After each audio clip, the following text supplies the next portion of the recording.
Hello friends, स्वागत है आप सभी का मेरे यूट्यूब चैनल इंडस्टेक इंडिया पर। फ्रेंड्स, आज के इस वीडियो में हम लोग देखेंगे रोबोट कंट्रोलर के बारे में। हमने लास्ट वीडियो में देखा था कि रोबोट के बारे में देखा था, रोबोटिक सिस्टम के बारे में देखा था कि रोबोट के मेजर कंपोनेंट्स कौन-कौन से होते हैं। तो उनमें जो हमने टॉपिक कवर किया था उसमें हमने मैनिपुलेटर के बारे में देखा था और हम इस वीडियो में देखेंगे कंट्रोलर के बारे में। तो चलिए फ्रेंड्स, देखते हैं कि रोबोट कंट्रोलर के मेन पार्ट्स कौन-कौन से होते हैं। इस वीडियो में हम देखेंगे और फिर हम देखेंगे रोबोट कंट्रोल सिस्टम के बारे में, जिसमें नॉन सर्वो रोबोट क्या होता है और सर्वो रोबोट क्या होता है और इन दोनों में डिफरेंस क्या है, इसके बारे में हम समझेंगे इस वीडियो में। तो चलिए वीडियो को करते हैं स्टार्ट। तो फ्रेंड्स, चलिए अब हम देखते हैं रोबोट कंट्रोलर के बारे में कि रोबोट कंट्रोलर के मेन पार्ट्स कौन-कौन से होते हैं। तो ओवरव्यू देख लेते हैं रोबोट कंट्रोलर का। जैसे आप इस फोटो में देख सकते हैं, यहाँ पे बैक साइड एडक्ट फैन है और पावर सप्लाई यूनिट भी होता है और प्लस इस कंट्रोलर के अंदर आपका कन्वर्टर होता है और इसके अंदर जो है आपका सेफ्टी टर्मिनल बोर्ड भी होता है और इसमें आपको जो मेमोरी सर्किट होता है वो भी कंट्रोलर में ही होता है। और अभी जो एडवांस टेक्नोलॉजी जो आ रही है जो इंडस्ट्रीज में, वो मेनली जो रोबो को जो एयर कंट्रोलर होता है वो भी इसके साथ में ऐड कर देते हैं। तो उसको भी साथ में हम कंबाइन कर सकते हैं कंट्रोलर के साथ में, जहाँ पे एयर की जो भी सप्लाई होती है रोबो के लिए, मेन एयर की सप्लाई वो भी इसके साथ ही होता है, कंट्रोलर के साथ ही होता है। तो चलिए अब वन बाय वन करके हम कंट्रोलर को समझेंगे कि इसके मेन पार्ट्स के बारे में। The controller includes the following components, basically power supply unit, motion control unit. Power supply unit का यूज किया जाता है, जैसे इसमें क्या है कि आपके जो डिफरेंट टाइप के कंपोनेंट्स हैं, जैसे कंट्रोलर और मैनिपुलेटर। तो कंट्रोलर और मैनिपुलेटर इन दोनों को ही पावर प्रोवाइड करने के लिए पावर सप्लाई यूनिट का यूज किया जाता है। अब हम बात करते हैं मोशन कंट्रोलिंग यूनिट क्या होता है। मोशन कंट्रोलिंग यूनिट जो होता है वो बेसिकली क्या करता है कि ये सर्वो एम्पलीफायर को कंट्रोल करता है, जो मेन सीपीयू के थ्रू जो मेन सीपीयू के थ्रू रोबोट के एक्सेस को क्या करता है, ये मूव करता है। तो मोशन कंट्रोलिंग यूनिट जो है वो बेसिकली एक ही काम करता है, सर्वो एम्पलीफायर को कंट्रोल करने का काम करता है। और इसमें आपका कंट्रोलर सर्किट भी होता है इसके अंदर, जिसको जो मोशन कंट्रोल यूनिट का काम करता है। और फिर हम देखेंगे मेमोरी सर्किट के बारे में। मेमोरी सर्किट का बेसिकली यूज किया जाता है कि किसी तरह का कोई प्रोग्राम है या फिर सिस्टम का कोई डेटा है, उसको स्टोर करने के लिए मेमोरी सर्किट का यूज करते हैं रोबोट कंट्रोलर के अंदर। अब हम आईओ सर्किट के बारे में बात करते हैं। तो इनपुट और आउटपुट सर्किट में क्या होता है, इनपुट आउटपुट लिंक केबल होता है और पेरिफेरल कनेक्शन केबल के थ्रू सिग्नल को रिसीव करके और सेंड करके कंट्रोलर को पेरिफेरल यूनिट के साथ इंटरफेस करता है। और उसके बाद है आपका सेफ्टी टर्मिनल बोर्ड्स, जो रोबोट कंट्रोलर में होता है। तो सेफ्टी टर्मिनल बोर्ड में होता क्या है कि ये सेफ्टी इनपुट और आउटपुट सिग्नल, जो एक्सटर्नल सिग्नल को कनेक्ट किया जा सकता है, तो उसको इंटरनल सेफ्टी के लिए प्रोवाइड करते हैं। तो ये बेसिकली सेफ्टी टर्मिनल बोर्ड्स जो होते हैं वो इंटरनल सेफ्टी के लिए होते हैं, जो एक्सटर्नल सिग्नल को कनेक्ट करके किया जाता है। तो ये रहा आपका रोबोट के कंट्रोलर के बारे में, रोबोट के जो मेन कंट्रोलर के जो मेन पार्ट्स होते हैं उसके बारे में। तो ये आपका पावर सप्लाई यूनिट और motion controlling unit, memory circuit और इनपुट आउटपुट सर्किट और सेफ्टी टर्मिनल बोर्ड्स, ये कंट्रोलर के मेन पार्ट्स होते हैं। अब चलिए अब हम देखेंगे कि रोबोट कंट्रोल सिस्टम है तो कितने टाइप का होता है। ये बेसिकली दो टाइप के होते हैं। फर्स्ट होता है आपका नॉन सर्वो कंट्रोल सिस्टम और सेकंड है सर्वो कंट्रोल सिस्टम। तो मोस्टली जो इंडस्ट्री में यूज किए जाते हैं वो सर्वो कंट्रोल सिस्टम पे होते हैं। नॉन सर्वो कंट्रोल सिस्टम बहुत ही कम यूज में रहता है इंडस्ट्री के लिए, जिसको हम ओपन लूप सिस्टम भी बोलते हैं। और सर्वो कंट्रोल सिस्टम क्या है, एक क्लोज लूप सिस्टम की तरह काम करता है। नॉन सर्वो कंट्रोल सिस्टम क्या है, ये इसमें क्या होता है, नॉन सर्वो कंट्रोल सिस्टम में क्या होता है आपका कि इसमें आउटपुट स्टेटस से लेके और इनपुट स्टेटस तक के बीच में कोई कनेक्शन नहीं होता है, यानी कि आउटपुट से लेके और इनपुट तक कोई कनेक्शन नहीं होता है इसमें। No any connection between output status and input status. और ये सिंपल रोबोट होते हैं जो नॉन सर्वो कंट्रोल सिस्टम के थ्रू ऑपरेट होते हैं। वो सिंपल रोबोट होते हैं। इसमें कोई फीडबैक मैकेनिज्म यूज नहीं किया जाता है। जो जैसे आपका सर्वो कंट्रोल सिस्टम में क्या है कि फीडबैक सिस्टम होता है। Feedback system in the sense कि अगर हमें कंपेयर करना हुआ, जैसे प्रोग्राम पोजीशन और एक्चुअल पोजीशन में कंपैरिजन करने के लिए कोई फीडबैक मैकेनिज्म नहीं होता है नॉन सर्वो कंट्रोल सिस्टम में। और ये नॉन सर्वो कंट्रोल सिस्टम में क्या होता है कि ये मूवमेंट के लिए लिमिटेड होते हैं ये। और ये इनका क्या है कि जो नॉन सर्वो कंट्रोल सिस्टम है वो रिपीटेटिव टास्क के लिए, जैसे मटेरियल मूवमेंट करना हुआ, मटेरियल को ट्रांसफर करना हुआ, तो उसके लिए ये एक्सीलेंट होते हैं नॉन सर्वो कंट्रोल सिस्टम। अब चलिए अब हम देखते हैं सर्वो कंट्रोल सिस्टम के बारे में। तो फ्रेंड्स, अब हमने देखा नॉन सर्वो कंट्रोल सिस्टम के बारे में। अब हम देखेंगे सर्वो कंट्रोल सिस्टम के बारे में। सर्वो कंट्रोल सिस्टम क्या है? सर्वो कंट्रोल सिस्टम बेसिकली ये क्लोज लूप सिस्टम की तरह काम करता है। और इसमें क्या होता है आपका, इसमें फीडबैक मैकेनिज्म होता है इसमें, यानी कि इसमें फीडबैक सिस्टम होता है। फीडबैक सिग्नल क्या है, वो सर्वो एम्पलीफायर को मिलता है, मतलब कंपैरेटर को मिलता है। फिर वो उसके बिहाफ पे जो उसको फीडबैक मिला होता है, अ, उसके बाद वो कंपैरेटर को भेजता है वो सिग्नल सर्वो एम्पलीफायर को। और उसके बाद से वो जो भी एरर होता है वो उस एरर को नेक्स्ट स्टेप में सिग्नल देता है। जैसे जो आपका सर्वो कंट्रोलर जो होता है उसको देता है, फिर एक्चुएटर को देता है। देन वो क्या है, आपका रेक्टिफाई करके, और वो आर्म रिस्ट पोजीशन जो भी है, आर्म मूवमेंट, वो उसके हिसाब से होता है। तो इसमें सर्वो कंट्रोल सिस्टम में बेसिकली आपका क्लोज लूप सिस्टम होता है। इसको हम डायग्राम के थ्रू समझने की कोशिश करेंगे, वन बाय वन करके। नॉन सर्वो कंट्रोल सिस्टम को भी समझेंगे डायग्राम के थ्रू, और सर्वो कंट्रोल सिस्टम को भी समझेंगे डायग्राम के थ्रू। तो चलिए सबसे पहले देखते हैं, ये नॉन सर्वो कंट्रोल सिस्टम है, उसका ये डायग्राम है।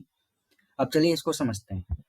यहाँ पे देख सकते हैं, यह कंट्रोलर है, और उसके बाद ये सोलेनॉइड वाल्व है, जो कंट्रोल वाल्व बोल सकते हैं, इसको कंट्रोल वाल्व भी बोल सकते हैं। जो ये है सोलेनॉइड वाल्व है, ये आपका रोबोट मैनिपुलेटर का एक पार्ट है। और उसके बाद एक्चुएटर होता है, और एक्चुएटर से ही आपका लिंक होता है आर्म रिस्ट। रोबोट की जो आर्म रिस्ट होती है, जो मूवमेंट करने के लिए, जो भी जॉब कंप्लीट करने के लिए वर्क फंक्शन में जब हम यूज करते हैं उसको, तो वो आर्म रिस्ट एक्चुएटर्स के थ्रू जुड़ा हुआ होता है। अब हम देखेंगे इसमें ये काम कैसे करता है। रोबोट कंट्रोल सिस्टम में जो non servo control system diagram है, वो बेसिकली काम कैसे करता है। तो सपोज दैट कि हमने कंट्रोलर के थ्रू कोई प्रोग्राम रन किया, तो ये क्या करेगा, ये सिग्नल पास करेगा सोलेनॉइड वाल्व को। ये सोलेनॉइड वाल्व को ओपन करेगा, और इससे क्या होगा, ये सिग्नल पास करेगा एक्चुएटर को।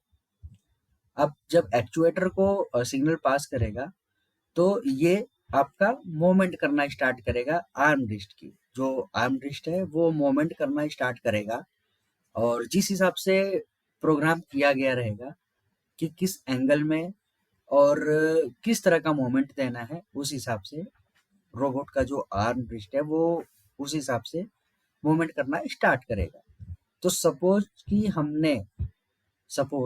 कि हमने रोबो में प्रोग्राम किया हुआ है इस पॉइंट से लेके और इस पॉइंट तक जॉब को कंप्लीट करना है, इतने में हमारा प्रोग्राम कंप्लीट हो जाएगा।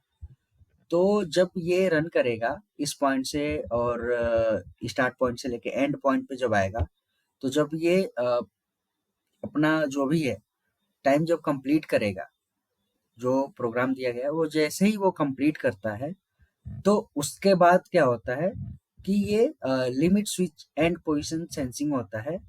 यहाँ पे एंड पोजीशन सेंसर लगा होता है, लिमिट स्विच लगा होता है। तो यहाँ पे क्या है, इसको सिग्नल मिलता है और इस सिग्नल के थ्रू ये कंट्रोलर को सिग्नल सेंड करता है कि जो हमने जो पॉइंट ए से मतलब स्टार्ट से लेके एंड तक किया है, मतलब एंड हो गया है, तो उसका इंडिकेशन मिलता है कंट्रोलर को। कंट्रोलर जो है वो सोलेनॉइड वाल्व को क्या करता है, वो सिग्नल पास करता है, जिसके थ्रू ये सोलेनॉइड वाल्व जो है वो एक्चुएटर को स्टॉप कर देता है। तो इसमें क्या है बेसिकली कि हमने जो प्रोग्राम दिया हुआ है वो प्रोग्राम कंप्लीट हो गया। कंप्लीट होने के बाद से ये लिमिट स्विच को, यहाँ पे जो लिमिट स्विच होता है, एंड पोजीशन सेंसर जो होता है, उसको यहाँ पे सिग्नल मिलता है और ये सिग्नल फॉरवर्ड करता है कंट्रोलर को। कंट्रोलर फॉरवर्ड करता है सोलेनॉइड वाल्व को, सोलेनॉइड वाल्व एक्चुएटर को बंद करता है और ये हमारा ये कंप्लीट हो जाता है। तो ये क्या है, आपका एक ओपन लूप सिस्टम की तरह है कि इसमें कोई फीडबैक नहीं है कि आपने जो प्रोग्राम रन किया है वो प्रोग्राम रन किया है और वो प्रोग्राम के एंड तक जब वो अपना टास्क कंप्लीट करता है तो उसका कोई भी सिग्नल कंट्रोलर को नहीं जाता है जिसमें वो बता सके कि हमने जो प्रोग्राम दिया था, जो डिजायर्ड प्रोग्राम है और एक्चुअल पोजीशन है, उनमें डिफरेंस क्या है। तो वो सिस्टम इसमें नहीं होता है। नॉन सर्वो कंट्रोल सिस्टम में ये सिस्टम नहीं होता है, इसमें फीडबैक सिस्टम नहीं होता है। अब चलिए हम देखते हैं सर्वो कंट्रोल सिस्टम के बारे में। सर्वो कंट्रोल सिस्टम में क्या है, ये आपका क्लोज लूप ओपन सिस्टम की तरह काम करता है। क्लोज लूप ओपन सिस्टम क्या है, यहाँ पे आप देख सकते हैं ये सर्वो एम्पलीफायर है, इसमें सर्वो वाल्व है और उसके बाद ये एक्चुएटर है। ये क्या है, ये रोबोट मैनिपुलेटर का पार्ट्स है और एक्चुएटर के थ्रू आर्म रिस्ट जुड़ा हुआ होता है। और उसके बाद अब हम इसमें जब भी हम प्रोग्राम इसमें रन कराते हैं तो यहाँ पे देख सकते हैं, यहाँ पे इनपुट कमांड है सर्वो एम्पलीफायर के लिए। इस सर्वो एम्पलीफायर को हमने इनपुट दिया, जो भी हमने प्रोग्राम रन कराना है वो हमने इसको इनपुट दिया। सर्वो एम्पलीफायर क्या करेगा, सर्वो वाल्व को क्या करेगा, ओपन करेगा। सर्वो वाल्व के थ्रू जो सिग्नल होगा वो पास करेगा एक्चुएटर को और ये एक्टिवेट करेगा एक्चुएटर को। और जैसे ही ये एक्टिवेट करेगा, ये आर्म डिस्क जो है ये आपका रोबो मूवमेंट करना स्टार्ट करेगा। तो सपोज आपने कोई प्रोग्राम दिया है, ए पॉइंट से लेके बी पॉइंट तक इसको जॉब कंप्लीट करना है, तो ए पॉइंट से लेके ये बी पॉइंट तक जाके जॉब कंप्लीट करेगा। जैसे ही वो जॉब कंप्लीट करता है, वर्क कंप्लीट करता है जैसा प्रोग्राम दिया गया है, तो जैसे ही प्रोग्राम एंड करेगा ये, यहाँ से ये सिग्नल मिलेगा पोजीशन सेंसर को, यहाँ से ये मिलेगा पोजीशन सेंसर को और इसका जो सिग्नल होगा वो फीडबैक जाएगा सर्वो एम्पलीफायर को। जो ये फीडबैक जाएगा सर्वो एम्पलीफायर को, इसको हम बोलते हैं पोजिशनल फीडबैक। इसको हम पोजिशनल फीडबैक बोलते हैं जब ये पोजीशन सेंसर के थ्रू सर्वो एम्पलीफायर को जाता है। तो ये सर्वो एम्पलीफायर बेसिकली कैसे काम करता है, ये कंपैरेटर का काम करता है यहाँ पे। तो कंपैरेटर में जब कंपैरेटर की तरह जब काम करता है तो इसमें क्या होता है कि जो भी इनपुट कमांड दिया गया है, जो भी हमने प्रोग्राम दिया हुआ है उसमें से आपका जो प्रोग्राम रन हुआ है फाइनल, उसमें कितना एरर है, उसमें डेल्टा डिफरेंस कितना है, मतलब कि दिए हुए प्रोग्राम में जो हमने प्रोग्राम दिया हुआ है और जो एक्चुअल में उसका पोजीशन है, एक्चुअल में जो प्रोग्राम रन हुआ है उसमें कितना डेल्टा का डिफरेंस है, वो यहाँ servo amplifier as a comparator की तरह काम करता है। फिर ये सिग्नल वापस से सर्वो वाल्व को सेंड करता है। फिर सर्वो वाल्व क्या करता है, एक्चुएटर को सिग्नल पास करता है और एक्चुएटर उसको रेक्टिफाई करता है और रेक्टिफाई करके फिर वो उसके हिसाब से वर्क करता है। फिर वहाँ पे सेम प्रोसेस होता है कि ये वर्क करता है। फिर उसके बाद से यहाँ से जो भी है आपका ए पॉइंट से लेके बी पॉइंट तक जब कंप्लीट होता है, फिर उसका जो एक्चुअल पोजीशन का होगा वो फीडबैक मिलेगा पोजीशन सेंसर के थ्रू सर्वो एम्पलीफायर को, कंपैरेटर को मिलेगा, जो यहाँ पे एज ए कंपैरेटर काम करेगा सर्वो एम्पलीफायर, और फिर ये पास करेगा सर्वो वाल्व को। तो इस तरह से जब ये सिस्टम चलता है तो हम सर्वो कंट्रोल सिस्टम को क्लोज लूप सिस्टम बोल सकते हैं, हम इसको क्लोज लूप सिस्टम भी बोलते हैं। तो फ्रेंड्स, हमने आज के इस वीडियो में ये देखा कि रोबोट के कंट्रोलर के मेन पार्ट्स कौन कौन से होते हैं और उसका वर्क फंक्शन कैसे होता है, और फिर उसमें हमने देखा नॉन सर्वो कंट्रोल सिस्टम के बारे में, फिर हमने देखा सर्वो कंट्रोल सिस्टम के बारे में। तो फ्रेंड्स, अभी ये सिर्फ हमने एक डायग्राम के थ्रू समझा है इस चीज को, हम इसको डीप में समझेंगे नॉन सर्वो कंट्रोल सिस्टम के बारे में और सर्वो कंट्रोल सिस्टम के बारे में थोड़ा डीप में समझेंगे, और इसके जो भी कैरेक्टरिस्टिक्स होते हैं उसके बारे में भी बात करेंगे। वीडियो ऑलरेडी काफ़ी लंबा हो चुका है, तो इस वीडियो में मैं नहीं बताऊंगा क्योंकि वीडियो काफ़ी बड़ी हो जाएगी। तो इसके लिए मैं नेक्स्ट पार्ट में बनाऊंगा कि जो भी सर्वो कंट्रोल सिस्टम है और नॉन सर्वो कंट्रोल सिस्टम है, इनके कैरेक्टरिस्टिक्स क्या हैं और इनका यूज इंडस्ट्री में कहाँ कहाँ पे होता है, उसके बारे में हम बात करेंगे। तो फ्रेंड्स, वीडियो को पूरा देखने के लिए आप सभी को दिल से धन्यवाद। मिलता हूँ आपसे नेक्स्ट वीडियो में, तब तक के लिए जय हिंद, वंदे मातरम।